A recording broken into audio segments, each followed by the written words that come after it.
bombing and massacre against Palestinians continues, leaving over 1,200 deaths, 75% of them being children, babies, women, elders, civilians, 10,000 injured, over 3,000 homes destroyed, displacing over 200,000 Palestinians.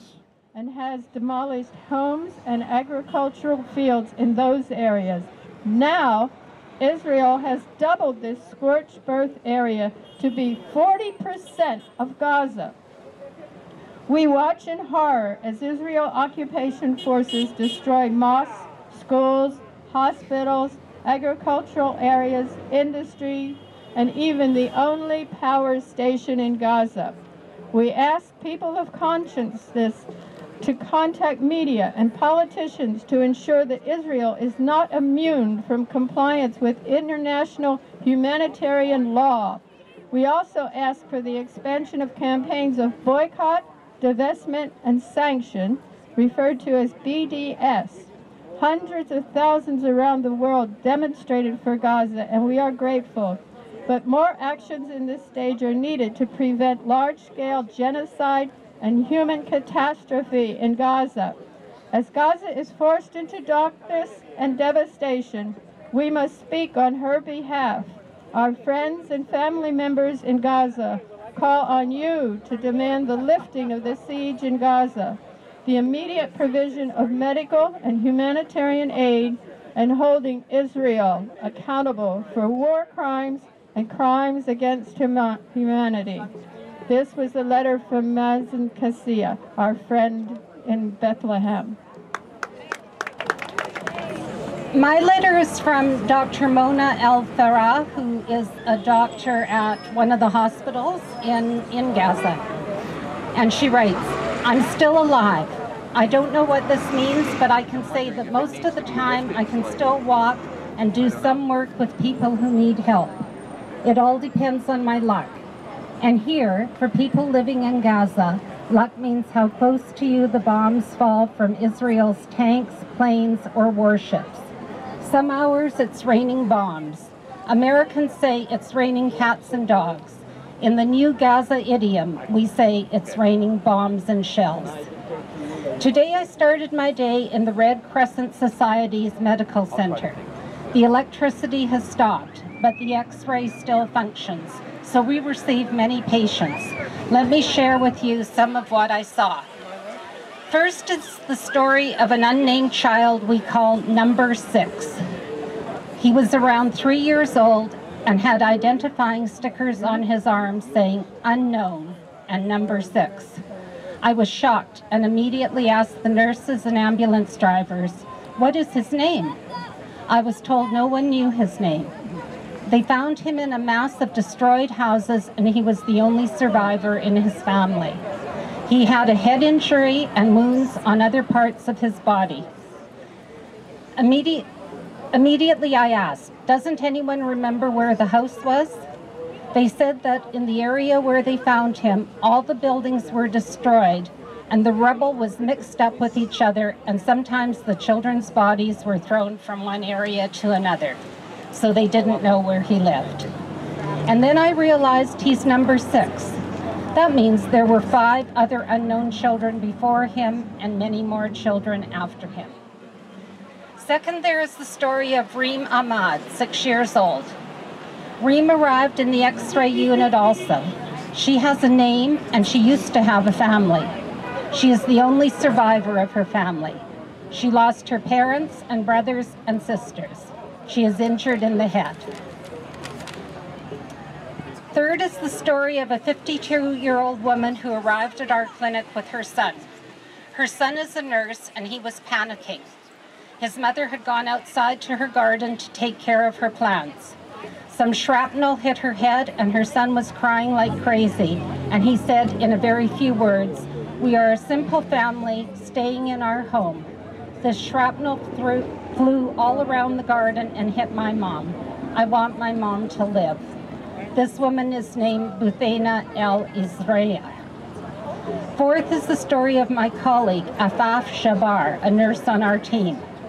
Afaf lost her daughter, Lena, who was also a nurse, her 2 grandchildren, and her daughter's husband when one bomb fell on their house in Buraish refugee camp. We have gone through a lot in Gaza, but this is a new kind of war. Israel is committing new massacres every day. In the Red Crescent Clinic, we receive at least 200 patients a day, and we are not an emergency clinic. A lot of diseases are appearing in Gaza because of the Israeli destruction of the water systems, the electrical system, and ongoing stress and fear from over 3 weeks of bombing. People are experiencing different illnesses, gastrointestinal, diarrhea, breathing and skin problems, and most of the patients are the most vulnerable of all, the children. We have a real crisis now. Thanks to your donations, we managed to get some medicine for several clinics and hospitals in Gaza and to distribute hygiene kits, milk, water, and food to more than 1,000 families. But right now we are facing a lack of medicine. I want people to know this and contribute and support us and help us to get the proper medicines and supplies so we can treat these people who are suffering. Please share my message about what I've seen in just this one day of the Israeli assault, and also let your friends and family know they can help by buying more medicine. This is what I want to tell you about today, and with luck, I will be able to report more information to you tomorrow. That was Dr. Mona Al-Farah. We are witnessing a genocide in Gaza. Israel is killing civilians, children sleeping in their beds in UN schools, to which they were evacuated when Israel told them to flee their homes, which were going to be attacked. More than 1,500 Palestinians, 75% civilians, have already been killed.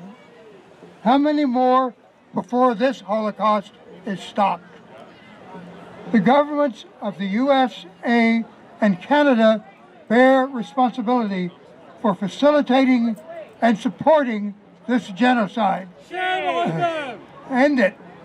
The USA has supplied Israel with arms and made sure at the UN that it faces no punishment for its repeated crimes. Canada, under Mr. Harper, has cheered Israel's crimes as they happen. This is the 3rd attack on Gaza by Israel since 2008.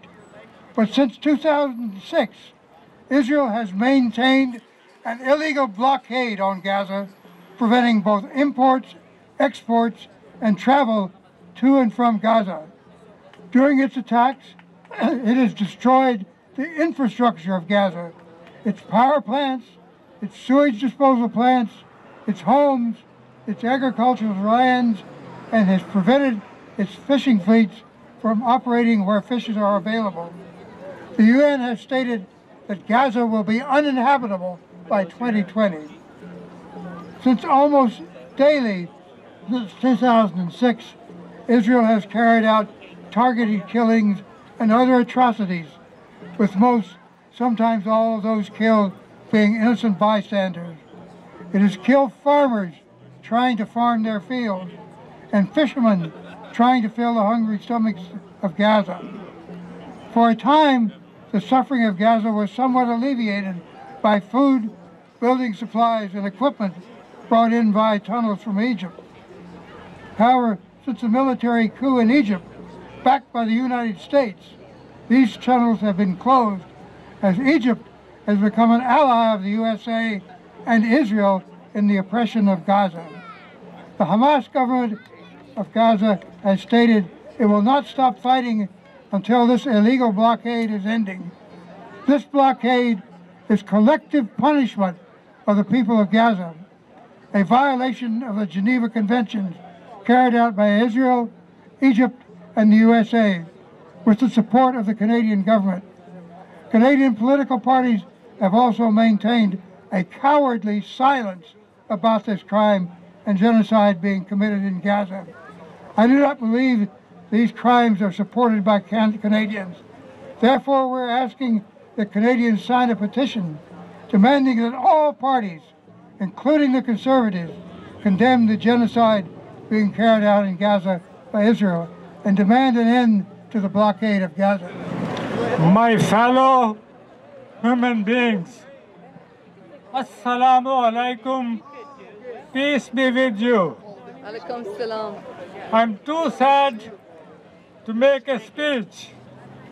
I feel more like crying. But for all the powers of the world, all our governments, including rotten, atrocity governments of the Middle East, Arabs, I have only one thing to say. Mr. Obama, Mr. Harper, Mr. Al-Sisi, Mr. King Abdullah of Jordan, of Saudi Arabia, etc. Gentlemen, if you have any intellectual honesty, moral integrity, and human decency, please stop this war. Please stop this slaughter, because you can. Thank you. Hello, thank you for coming out. I was in Gaza for 4 months last year, acting as a human shield for farmers and fishermen and fixing fish boats and whatnot. And I was working with the International Solidarity Movement. So right now, friends of mine that I worked with last year, they're in Gaza right now acting as human shields. And it's a pathetic situation. There were human shields in the Wafa hospital in northern Gaza. And that hospital was destroyed, flattened to the ground, even though there was human shields inside the hospital trying to protect a geriatric hospital. Then they moved to Bet Hanun Hospital to try and protect it. And it was flattened to the ground and attacked by the Israelis. Second hospital, they were chased out. They got all the patients out. Durbella Hospital was attacked. Rafah Hospital is being attacked right now. And now, right now, as we speak, right now, two of my best friends in Gaza, Joe Catrone from the United States and Charlie Anderson from Sweden, they're in Shifa Hospital, the biggest main hospital in Gaza. And the Israelis have said they're going to attack it. And they're inside that hospital trying to protect them from a massacre, a genocide. The people of Gaza right now, Jewish people, Jewish activists in Israel, speaking in the Israeli media, are comparing Gaza to the Warsaw Ghetto. That's not me saying that. That's not me saying that. This is Israeli left-wingers saying the people of Gaza, their uprising is comparable to the Warsaw Ghetto. How far have we gone? How far will we go? And where is my party? Where is the NDP? They're silent, cowards. I just want to start by saying, building on what everybody's saying today, but Palestine must become the issue for everyone starting today. Not when the conflict ends, we can't go back to normal. There's a slogan that we say, our only course of action, boycott, divestment, sanctions. We have to step up the boycott of Israel into every one of our workplaces, where we study, where we worship. This has to become a pertinent issue. Why? Because there's two worlds out there, a world of despair, a world of hope. The world of despair is the institutional world in which our leaders sit in. They are not going to change. Obama and Kerry just gave Israel a blank check for one soldier, and they carpet bombed Rafah, an entire city, after they said, return the soldier, or we can't be held responsible for what's going to happen. Now imagine if the situation's the reverse. Well, they were. 600 Palestinians were kidnapped within a period of a few days in June. So we have nowhere to turn in the institutional world. Civil society has to step up right now. So we need to, from today onwards, start joining groups like Coalition Against Israeli Apartheid and build out the boycott. Go to the Bay and ask them to remove SodaStream from the Bay. Go to Mountain Equipment Co-op and ask them to take out their Israeli-produced products. Because whether we like it or not, we are knee-deep in this conflict. Canada has emerged as a world leader in supporting apartheid and occupation. It is incumbent upon us. This is our primary responsibility to global justice today. Salam, shalom, peace, but there can be no peace without real justice. And justice, as I think everyone recognizes, requires recognition of the injustices and real continuing work to address them. Israel, the Israeli state, all of the agencies of the Israeli state, and the great majority of the Jewish Israeli people, and unfortunately many people worldwide, have never wanted justice for the Palestinian people. In fact, to the great majority of Israelis, Palestinians simply are not human beings, and that is why it is so easy for them to dominate them, to asphyxiate them in just about every way, to reduce more and more the conditions of their existence to something that is barely imaginable, and at present to commit massacres. When I wrote my sign before coming here this morning, I practiced more restraint than the Israeli government, than the Israeli state, than the Israeli army ever practices. What I wrote was, Canada's government blesses Israeli war crimes. But in fact, had I not been restraining myself, I would have written, Canada's government blesses Israeli massacres, or Canada's government blesses Israeli mass murder. It is indeed a continuous rolling genocide. It is an outrage before the peoples of the world, and it is utterly clear that neither the government of Canada nor any opposition parties recognize and speak for us, and speak for, I think, sentiments and thoughts in a very large number of Canadian people. Because many people I talk with, although they aren't moved to activism, they get this. Now, when I was growing up in a Jewish family, an Orthodox Jewish family in Winnipeg, and I spent the first few years of my life going to a Hebrew-English private school, one of the words that I learned, the Hebrew words, very early on was sheket! Sheket! And sheket was what the Israeli teachers yelled or hissed at us when they felt we were not paying attention, making noise. They wanted quiet. And when Israel calls for so-called peace or calm, what they actually say is sheket. As far as they're concerned, Palestinians should take whatever is done to them and endure it, or better yet, some Palestinians should be moved to respond, if at all possible, militarily, because then Israel will say, you see what we're faced with. How dare they? Rocks thrown at armed soldiers and tanks, crudely made rockets fired into our, that's our in quotes, territory. We've got to strike back and strike back with full force. No one in the world can tell us what to do. We have been victims.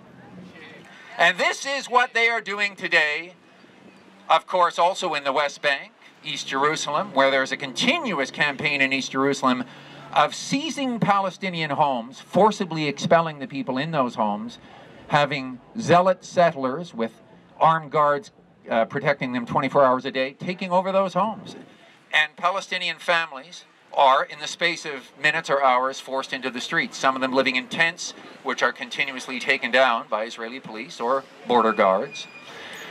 There is a strong, unfortunately not big enough, but strong movement in Israel among Israeli Jews for genuine change, an end to the occupation, real peace with justice. And whether or not that means two states, something which is impossible for me to imagine, viable Palestinian state under the circumstances, or whether it means one state for all of the peoples, whatever it will be, it's got to be a change from this status quo. Israel operates with impunity, and this cannot be tolerated. And the speaker who said that we've got to emphasize the campaign of boycott, divestment, and sanctions is absolutely right. It may be a hell of a long time before we see governments in this world actually imposing sanctions on Israel. But we as individuals and as members of groups, members of unions, members of churches, members of other religious organizations, members of any number of groups, we can call for boycott, and we can practice boycott, and we can not only refuse to buy products, we have to contact those people who make the decisions in those stores, in those companies, and tell them we won't buy them and why. And we have to keep hammering and hammering away with publicity. A few years ago, The anti-apartheid movement focused on South Africa was a fringe movement. And I remember back in the early 1970s when there were Canadian groups calling on Canadian banks and financial institutions to divest from South Africa. It's not that they were responded to. Those groups were ignored. But a little more than a decade later, you had the major banks of Canada coming out and stating in large advertisements that, oh no, we no longer have investments in South Africa. We recognize that the apartheid system is wrong and we cannot support that. Whatever their reasons, we've got to take what is now, unfortunately, a small movement and do whatever we can to make it mainstream.